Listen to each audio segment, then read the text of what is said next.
painful part isn't realizing that we've been manipulated. It's realizing that in some cases, the manipulation wasn't impulsive, it was deliberate. People always ask, if you could go back and give your younger self one piece of advice, what would it be? 5 years ago, I would have had a different answer. I probably would have said something like, buy less, consume less, waste less. But today, I have a different answer. I would tell my younger self this: not everyone is hardwired to think, perceive, and feel things the way that you do. I honestly thought we all came with the same factory settings. We don't. That realization would have leveled the playing field. Most of my life, I assumed everyone valued honesty, kindness, and relationships the way that I did. So when someone's behavior didn't make sense to me, I interpreted it through my own lens. I assumed they were reacting from a wound. I'm realizing now they weren't reacting from a wound.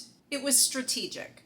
And I think that's what so many people are waking up to. The painful part isn't realizing that we've been manipulated. It's realizing that in some cases, the manipulation wasn't impulsive, it was deliberate. We were all standing on the same field, but we weren't playing by the same rules. Some people knew there were two sets of rules, but many did not. They presented themselves as people who valued honesty while quietly relying on manipulation, trickery, and deception.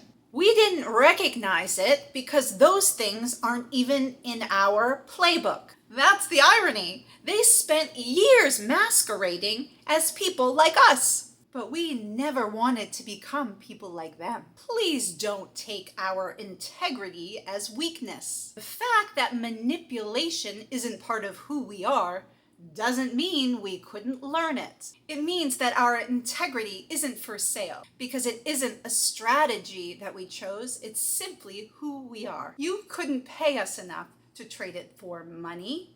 You couldn't pay us enough to trade it for power, and you couldn't pay us enough to trade it for control. Our integrity is the one thing we came into this world with, and it's the one thing that we will leave this world with. It was never for sale.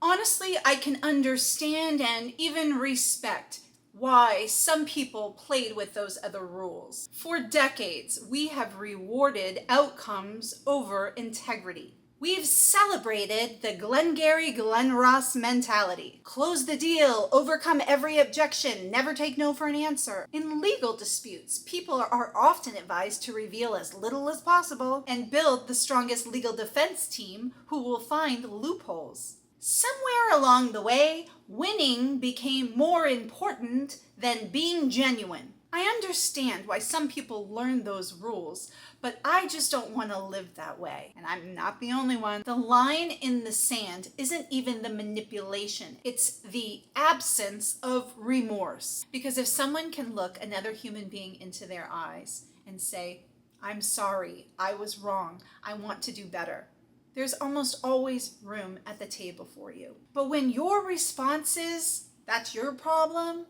there's nothing left to build. We don't want to fight. We just want to protect our peace. And knowing what we know today, if we had this life to live over again, we would still choose honesty. We would still choose kindness. And we would still choose integrity every single time. The smoke is clearing, the masks are coming off, and for the first time in a long time, we are finding each other again. We've got this. Better days ahead, guys.